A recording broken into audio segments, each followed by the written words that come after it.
the biggest competition we all face is the alternative use of the asset. Can we justify somebody giving us their property versus leaving it vacant versus making it a long-term rental versus selling the property? And with interest rates being high, I think it made us all realize that if we aren't a good steward of this asset, there's an alternative use. Welcome to Alex and Annie, the Real Women of Vacation Rentals. I'm Alex. And I'm Annie. And we're joined today with Fred Boothby, who is the CEO of Enjoy Unique Stays. Fred, it's so good to see you. It's so great to see both of you ladies too. Well, great. It's been a busy year, and I know you have been busy, most of all recovering from the hurricane that came through your area. But before we dive into things, why don't you give everybody a little background about you and Unique Stays?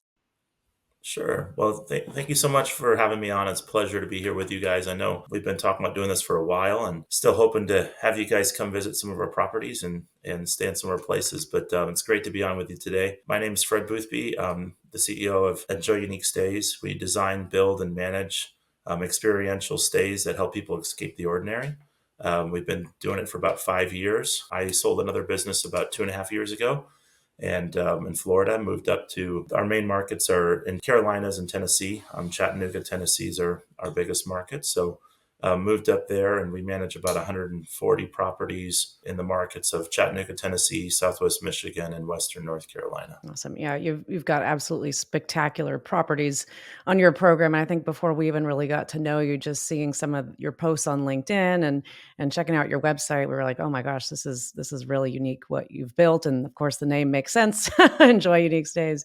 But tell us a little bit about your model, because it is different that you own a lot of the properties. You have investors that have come in with you. It's not, just the traditional homeowner rental model. I think what's interesting to me is hearing everybody's stories. I go to different conferences, and I started going probably 6 or 7 years ago, almost before I really got into the industry. I think the first one I went to was a DARM conference, or it might have been a regional conference in Gatlinburg, and I can't remember what year that was, but just meeting everybody and hearing everybody's stories and backgrounds. A lot of people have gotten into it from the management side, a few from the arbitrage side, in more recent years. I kind of entered because we were moving to Florida. I promised my wife she could go back, as often as she wanted to.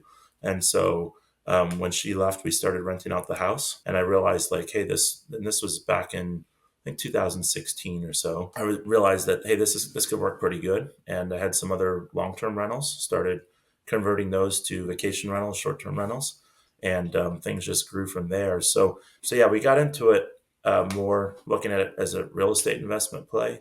And then after a few years, I realized that I'd gotten into a management business by accident, and I didn't build it with intention and with a focus on, branding and culture like I should have. So we've had to take some steps back and revisit, what we want to do and where we want to go. I think everybody that we encounter, for the vast majority, just falls into the business. It's not something that people wake up, when they're 10 years old and go, when I grow up, I want to be a short-term rental manager and manage all the chaos that goes along with it. So when you realized that you had to kind of step back and think about, be more mindful about that business, what were the first, I guess, areas of opportunity that you saw as a new manager that you realized you really needed to fix before you could move forward and grow more? So I think, you get feedback from different places, and we all have our blinders and our weaknesses as leaders, managers, as individuals. I certainly have a lot of them. A part of it too, again, I was running another business that kept me fairly busy. So this was just kind of something that my wife and I had fun doing on the side. And then as it got more serious and we started to grow a team, I think probably recognizing that we're in 3 different states with inventory that range from 300 square foot boutique hotel style units up to 9,000 square foot homes in 3 different states. And some of it was different quality inventory too. The inventory was very challenging to brand around. And then I think as I brought some really good people onto the team, the feedback I got from them is hey, we got to focus on culture and people. It's not that I didn't understand the importance of that, but I've definitely learned a lot more about, what it takes, I think, to be able to get us to a place where we feel like we're where we want to be with branding and culture. And I don't think anybody ever gets there. I think it's an ever evolving journey.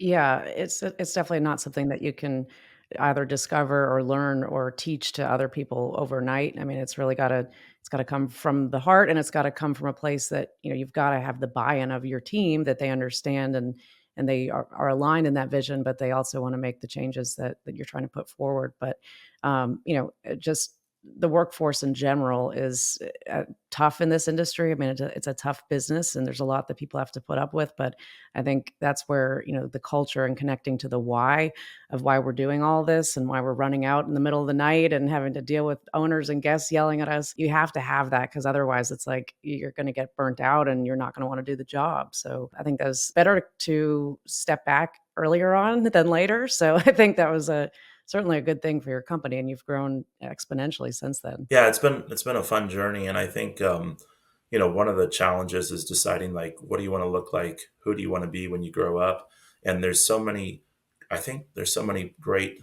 people that I've connected with on this journey, both in the industry and outside of it, and some of them are through ways that you don't even understand, but there's people that have built some really incredibly good sized companies, like Steve Schwab, Steve Milo, others like that. And then there's some that have built some really awesome brands in certain markets with really incredible properties, like Robin Cragen from Moving Mountains, and there's a ton of others like that too.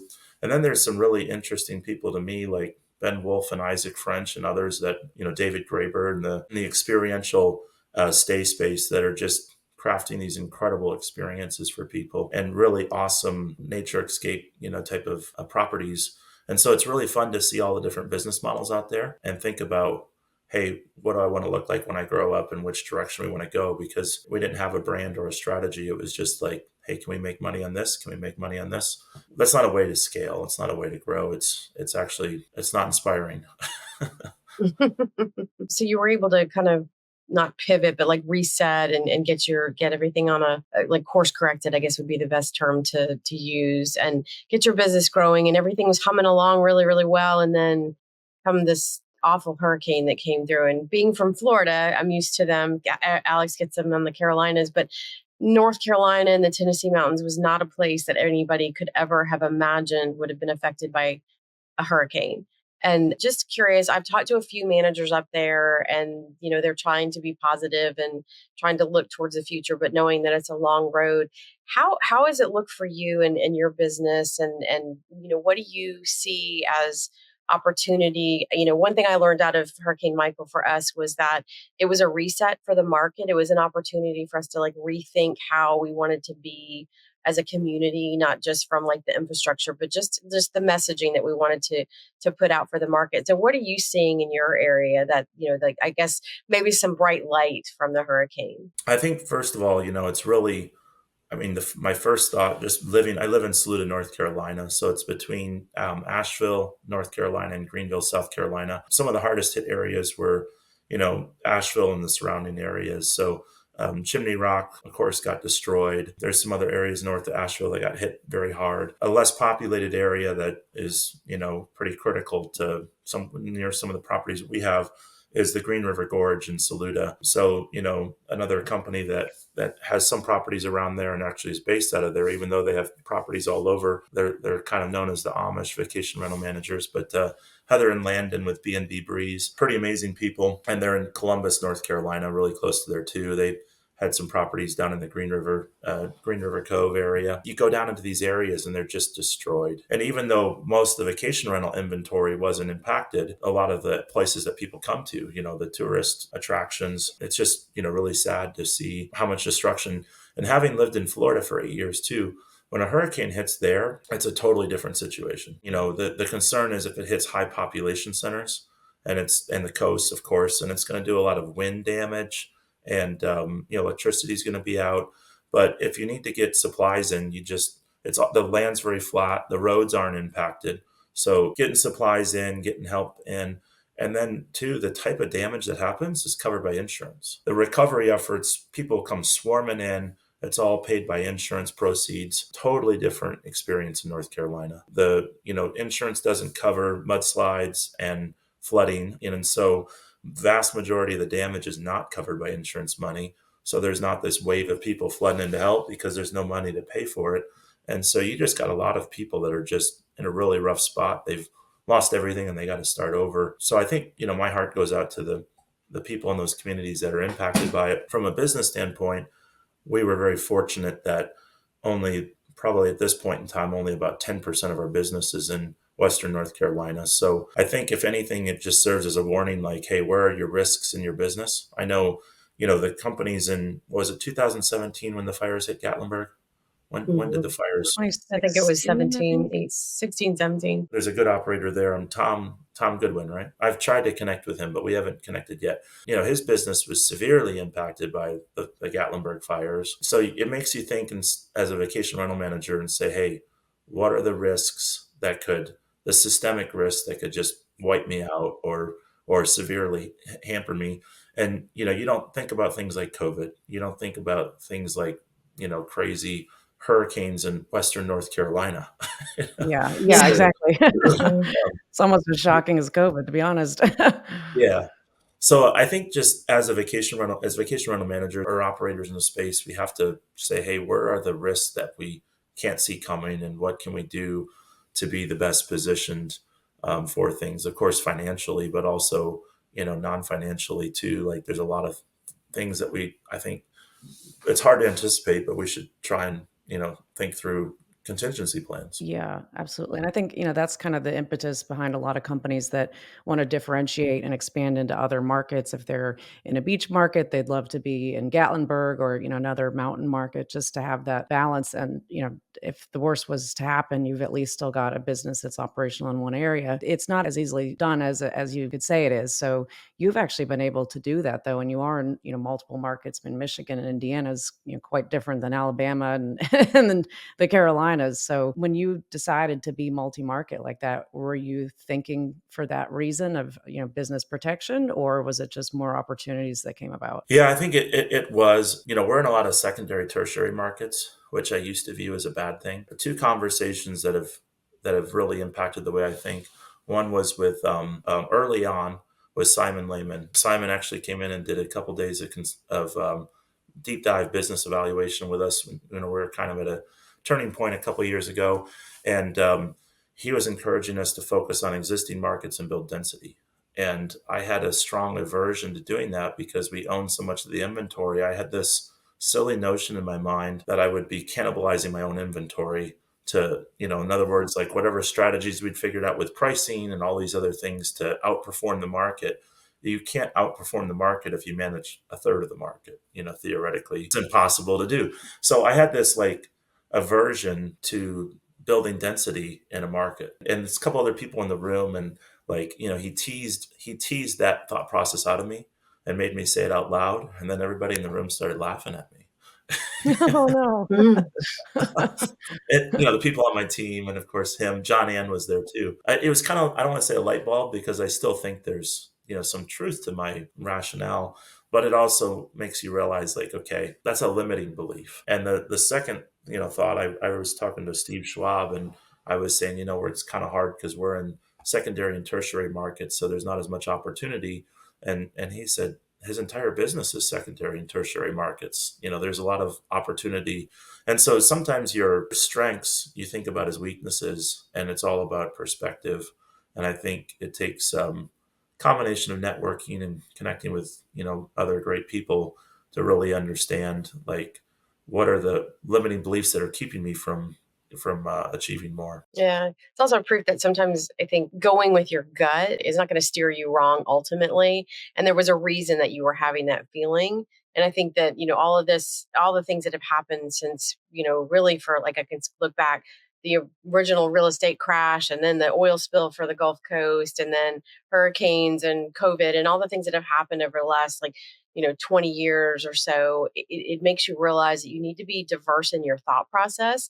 And it's not so much the limiting beliefs, it's just like there's more out there than just what you see within your space and connecting with people. And I think you're doing all the right things. You're trying to network with others outside your market, and you're being a constant student. And that's really important, I think, for people to not just diversify, but keep that thought process open to opportunity and creating new ways of thinking and looking at the business. And you mentioned a couple of folks that are doing like the experiential stuff. And that's really, I think COVID kind of catapulted that to the forefront of people's thoughts of like, that's what people are looking for. They're not just looking for the same old cookie cutter, experience. Everybody has a different, flavor that they're looking for. And if you can find the recipe to provide as many flavors as possible, expanding your audience. Yeah, yeah. I mean, it used to be that it's like, the destinations that had the big marketing budgets and, supported by destination marketing organizations, those are the ones that everybody thought of when they were going to the beach or the mountains. But I mean, that was the one benefit of COVID for markets like where you're in, Fred, because it's like that opened up that people realized they could go to these places and they're not as crowded and they could still get beautiful accommodations. And it did create an experience there. But yeah, it's interesting to see. I mean, I feel like so many of those smaller markets that I had never even heard of pre-COVID, there's some among some of the top performers proportionately over the last few years. So lots changed there. I realized after a couple of years, I was like the properties that I feel like the markets I can feel like I can make the most money owning real estate are not the same markets that I can make the most money managing real estate. So I think you can probably go to just about anywhere with the right inventory and make money. But if you're doing it in an area where there's no other vacation rentals to manage, then now you've got to build out operations to support a very what's going to stay a very small operation. So I think for us, it was looking at it and saying, okay, if we're going to own inventory and we're going to go into a market, can we start to focus on inventory that's going to enhance our reputation and our brand? And can we do it in a market that has, even if it's a secondary or tertiary market, does it have enough size that we can grow, get to 100 properties with third party, owners. And so I think we're in markets that we can do that, but it's not quick growth. It's not like I've seen some companies go into Gatlinburg and in 3 years be at 200 properties and have an exit at, really good valuation. And you're not going to do that in a market like Chattanooga or Southwest Michigan or Western North Carolina. So. Yeah. So, I mean, one of the challenges being multi-market, of course, too, is just the communication and your tech stack and how you're able to keep all your team members rowing in the same direction. So, curious for what you've found that has worked well. What are some of the programs and platforms that you use that are helping you be successful? I think the software solutions are all out there are all getting better than they were a few years ago. And I think the only other thing I'll say before I answer the software question is I think the one thing that's helped us a lot too is even though we have say 3 different markets, set probably 80 of our 140 properties are multi-site properties. So even though we're spread out in 3 markets, we do have a lot of multi-site units, anywhere from 5 rental units to 20 on a property. So that does help with density within the market, but it also creates another challenge because managing multi-state properties is totally different than managing a bunch of single-family homes, and the systems that you want to use to be able to do that are totally different too. And then when you grow quickly, like the solutions you need at 5 properties are different than 50, that are different than 100, different than say 300, and I can't say what you need at 300 exactly, but I think there's less frequent changes in software needs, once you hit a certain point. So that being said, we started out on 365 Villas, which is I don't know how I found it because it's a I've European never even heard company. of that. Yeah, so they're a European company. Yeah. They did not have good support. I don't think it was actually a bad software for the price, but they didn't have good support. And we left them during COVID. And then we went to a platform that I don't think was there yet, but it getdirect.io. John Stokinger, who was with Track for like 9 years, is there. And I think the guys building Get Direct are doing a great job. And I think it'll be interesting. I think that will be a software to watch actually. Because I felt like they had good architecture to it. There was just 4 years ago, there was still a lot of problems with the accounting and everything. But from what I understand, I think that's in a really good spot. And I think they'll be an interesting player going forward. We went through Streamline University. That was like going back to school. That was really intense. Yeah, yeah. I've done it live in person in Mexico, so I can definitely attest They to want you to that. understand that software though. That's a good thing to do. Yeah, but we were at like probably 25 properties at the time, and we were not in a spot where we were ready to handle an enterprise level solution. So, so I was like, like everything's designed where you can train one person to do this and train another person to do that, and you have to hit this 3 times, twist this, and then if you flip it wrong to unwind it. It's like, have you guys ever played Bop It? It felt Yes. Oh, yeah. like working on the Streamline platform felt like playing Bop It to me. But anyways, so we didn't actually onboard onto the software. We chose not to. We ended up going with Guesty. Guesty's come a long ways as well. Guesty and Hostaway, I really think they're very similar. They both are open marketplaces with a lot of good solutions for small operators. And there's a few operators that have scaled significantly and done quite well. I think knowledgeable people in the industry will tell you they're not true enterprise. And I think the true enterprise solutions are Track and Streamline, even if they're dinosaurs. So I think there's a lot of property managers sitting on those systems that are like, do I look for something else, or I'm going to retire in 3 to 5 years and sell my business? I'm going to wait and let somebody else decide where they want to take the tech stack. So we ended up on LMPM, which I think was a good software. And then they ended up selling to Inhabit. So all along, your question was, what tech solutions have we You've seen them found? all. Yeah. Yeah, Like, oh, really. that's a laundry Write a list. book about it. The people on my team would say, like, I'm the problem. But I think truly I was looking for a software that could accommodate anything from 300 square foot units to 9,000 square foot homes, from multi-site to single family, multiple markets. I built out these dashboards, these scorecards of information that I felt I'm really data driven. And I built out these scorecards and dashboards and conversations with people like Brooke from Vintori, thinking about acquisition costs and growth, and people like Simon Lehman, who, trying to understand what's important from the property management side. And then I come from a banking background, 8 years in banking and commercial lending, and looking at more from a real estate investment background. And so I kind of had the management company scorecard and the real estate investment scorecard.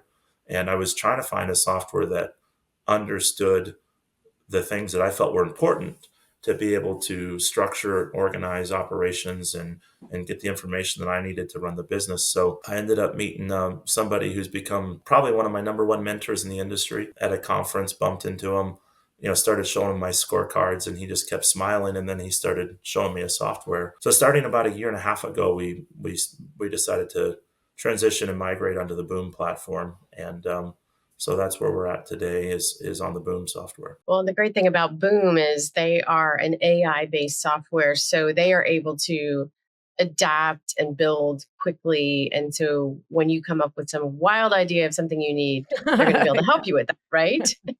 Yeah, everybody talks about AI, the AI of Boom. Like, we're just starting to implement. We've been using the Copilot AI. We haven't fully put on autopilot, but it's largely because we're still, we've taken some time to migrate into the system, and so we're working hard to do that. But I think the value of AI partly there is just the speed at which they can develop the software.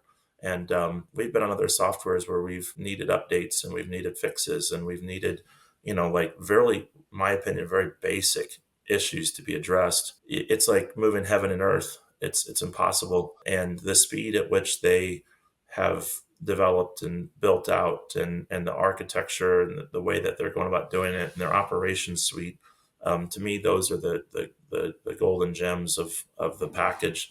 The AI's great and fine, but I really think the dashboards and the architecture of the software and the operations side and the analytics is what impresses me the most. Mm-hmm. We just had Terry White on the show just a few days ago, actually, and talked a lot about what's going on in tech. And I mentioned that, a lot of the systems, even the more enterprise ones in our space right now, the reporting is really not great, right? And some managers, if they've got, some kind of technologically savvy people, have built ways to build their own dashboards or, do some Power BI things. But for the most part, most managers have not done that. And it's like, I feel like people are really having to operate kind of more in the rears as far as understanding where, what units need to be booked, where they need to be focused on, what is truly profitable to the business, and in all aspects. I mean, not even just the properties, but I mean, your operations and your personnel costs and everything else. So I think that's, in my mind, one of the main benefits of Boom is that you're able to see so much more of what's going on. And for you, especially being multi-market, that's a big thing, right? I mean, there's just so much to keep your eye on. And if you're not physically there, that's a challenge. Yeah. Well, there's definitely more complexity whenever you want more granular data. And so I think the challenge for a lot of people is they don't understand how to build the information they want. They don't understand how to interpret it. I mean, you think about the number of transactions that we handle in this space. Last year, we hosted almost 10,000 guest reservations. This year, I'm sure we'll do over 10,000. But just the number of reservations, the three sides of accounting, the number of splits and fees, and number of taxing authorities that you have to deal with, say 15 plus different counties and states on top of that. I mean, it's just incredible amount of transaction volume from an operations and an accounting standpoint. It's difficult to just make it all work. And then if you're like, hey, tell me what this all means. it's Yeah, exactly. I think, like you said, I think that there's some really great operators that have done a good job of figuring that out. And I think that's one of the things that makes this space so fun is there's not a very efficient market in vacation rentals. And I don't think it's very efficient from a real estate ownership side. I don't think it's efficient from an operations standpoint. And that's probably one of the other beauties of being in secondary and tertiary markets is as the efficiency comes, it comes to the primary markets first. So I've got more time to benefit from inefficient markets than some of the bigger markets do. Yeah, that's true. That is a good point. It's a good way to look at it. Yeah, yeah, for sure. Well, Fred, what are you most excited for in the new year? I know you've had a lot also going on personally. You just had, I think it was what, your seventh baby recently? Yeah, yeah. Yeah, seventh baby. Yeah, but building a basketball team here, huh? Yeah. And you're also like, how tall are you? 7'1"? No, no, no. 7 feet? Pretty I'm close, six right? six. I'm 6'6". Yeah. 6'6"? Are you sure? I thought, Yeah, gosh, I I thought you think were taller than that. I I mean, think that's still Chad tall, but I think Chad's Chad's got like an taller, inch right? on me. Yeah, Chad's got like Yeah. an inch on me. wow, okay. I thought you were even taller than him, but wow. Well, anyways, that aside, It's scary when you meet other tall people though, When you meet other tall it is, people, and it's actually, when I first met you in person was at Darm, and I was standing there talking to you and Chad, and had to look up to even hear what you guys were talking about.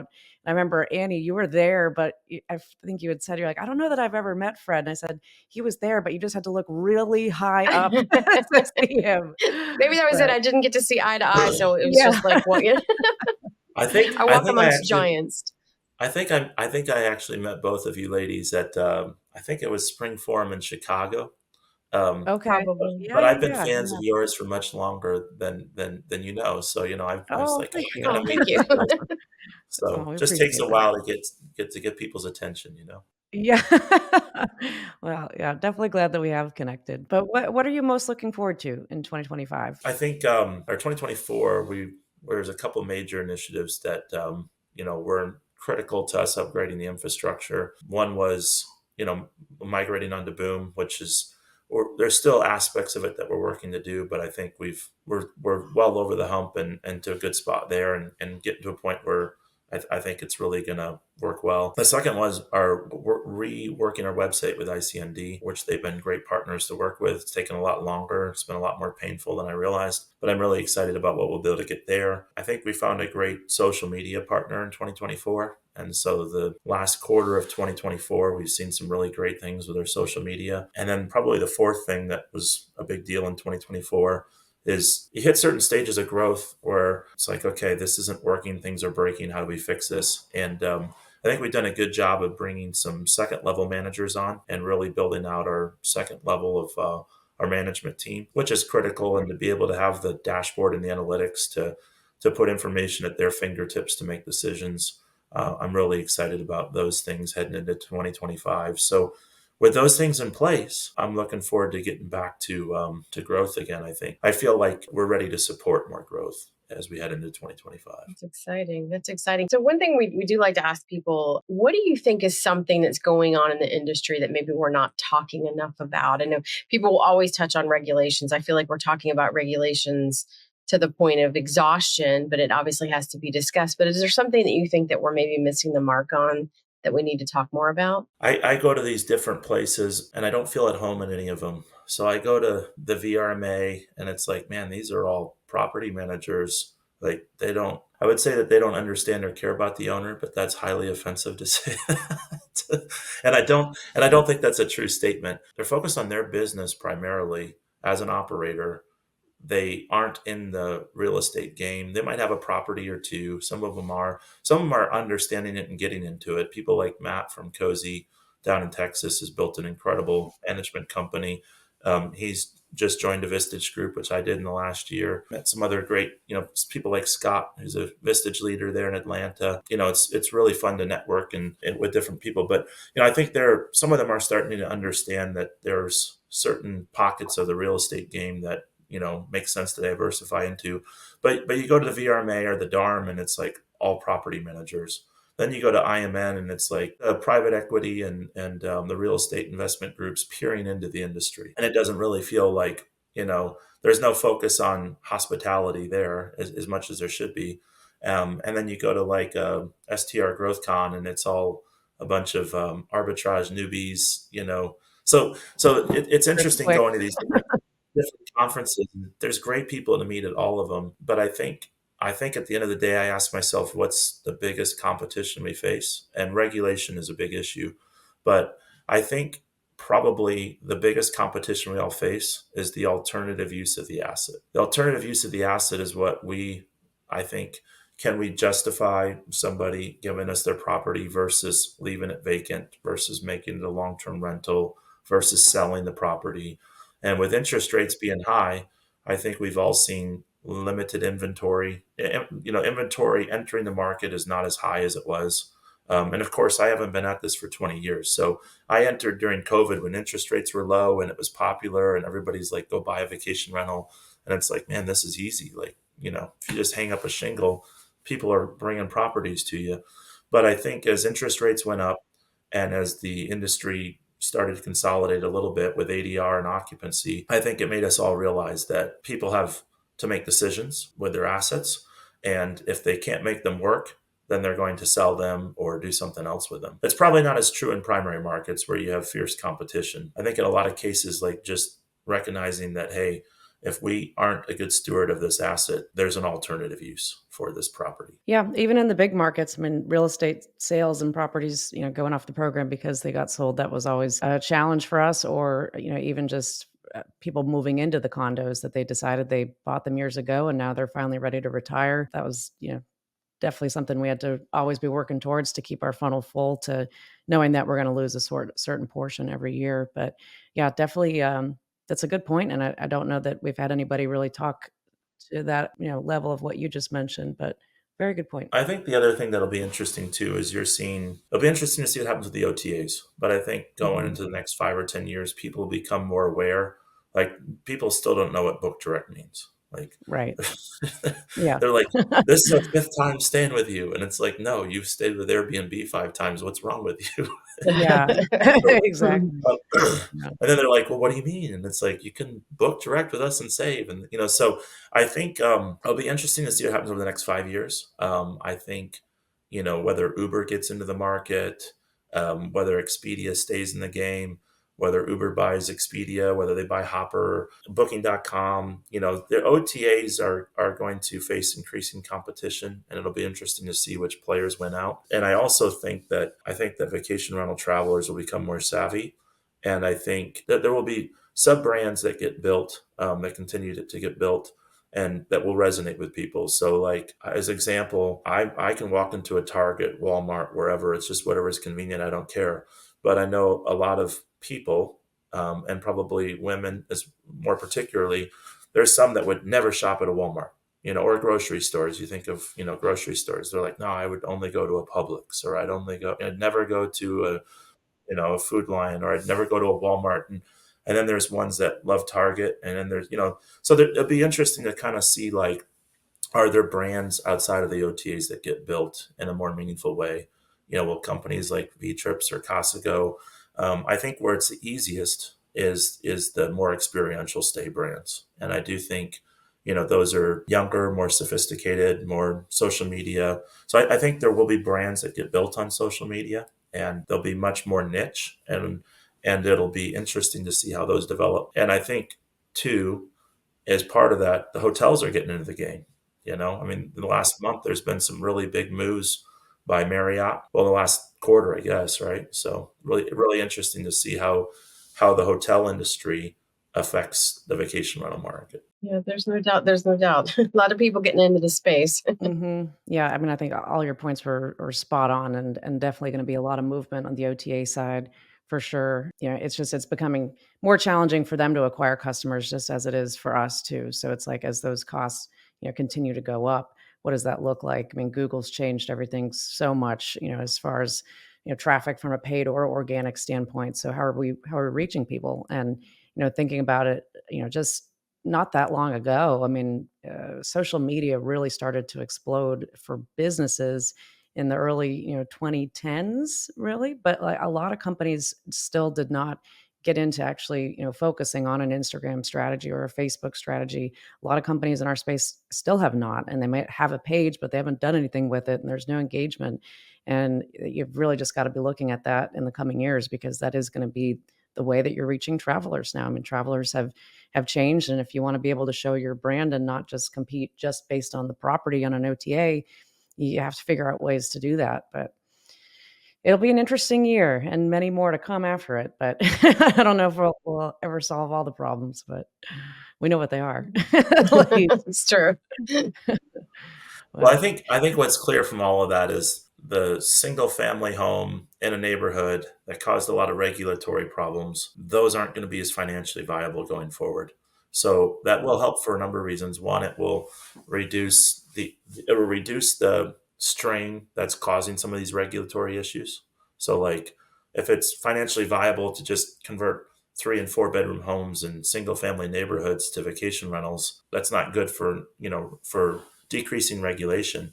But I think those cookie cutter homes are not financially viable anymore with higher interest rates and as more specialty inventory comes to the market. And it's not just specialty inventory. Like you look at what Marriott's doing with their deal with Sonder, but then nobody understood the Sonder deal. But now as they make some plays with postcard cabins and is it Trailborn? I can't remember the name of the other one that they just announced. But they just picked up, was it 12 or 100 units with postcard cabins, 30 locations. The getaway model. The getaway was a very interesting model where you didn't even know where you're going to. You just knew you were getting away from Atlanta or Chicago or New York. You're going 2 hours somewhere away to rent a 150 square foot tiny home with no internet, and you had a viewing window.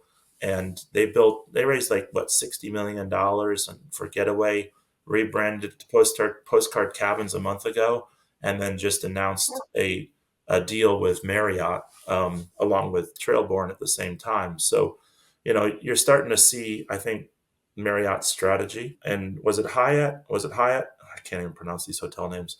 Hilton or Hyatt? Which one partnered with Under Canvas, another outdoor brand? So a lot of these outdoor brands are going to become more competitive too. There'll be cheaper options for outdoor stays. Individuals like us who are trying to be in that space are going to have to compete with innovation and brand messaging and storytelling, and it'll be interesting to see how it all evolves. Yeah, I think it's overall it's good because it's bringing more focus into our side of the hospitality world instead of it all being hotels kind of driving the messaging. They obviously want to be in our space as much as they thought we were in their space, so to speak. I know there was something I shared on LinkedIn a couple of days ago. There was a ad that came in my Instagram, and it was a hotel in New Orleans, and they were saying they're pitching it as a group hotel because basically it's a 4 bedroom condo. And it I was just saw interesting. it. And, it was.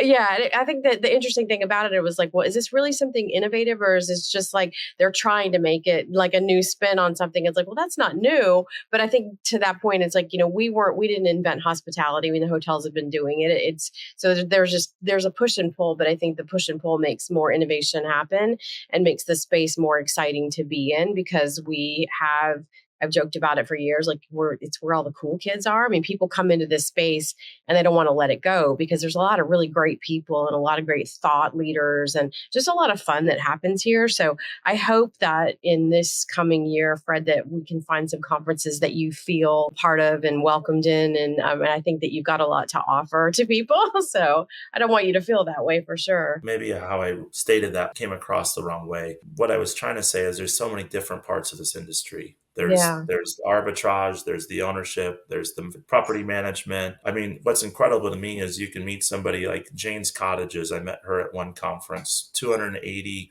homes up in Canada. Her average reservation is $40,000 a Yeah. reservation. You know, I Mm. mean, we're trying to get ours to 1,000. Yeah. Yeah, Yeah. exactly. So y'all bring it in Yeah. a whole different level. Yeah. No, and I think I got what you meant. It's just like there's so many, again, going back to the flavors kind of more metaphor, like there's so many flavors of our business. It's like you don't want to pigeonhole yourself in one. You want to be open to all of it and learn Yeah. from it. Yeah. But it just makes you realize, like, okay, there's so many different niches, and you got to figure out which niche you want to be in. And then even if someone's not in that niche, what can you learn from them? So like you can go to a conference where it's like there's elements of, there's people here that I can learn from. There's people here that are kind of like me, but they're in a lot of ways they're doing things. I mean, I thought growing third party owners would be easy because in my opinion we do such a great job. Why wouldn't owners just want to be with us? And then we didn't know how to manage owners, so I think it's really impressive, some of these property management companies that have been built, where it's like, how can you keep 500 owners happy? I have no idea. Yeah. Yeah. It's a full-time Exactly. job. Yeah. Awesome. Well, Fred, if anybody wants to reach out and hear more about you and enjoy unique stays or just figure out where they're going to see you next year at a conference, what's the best way for them to connect? LinkedIn's probably the best way.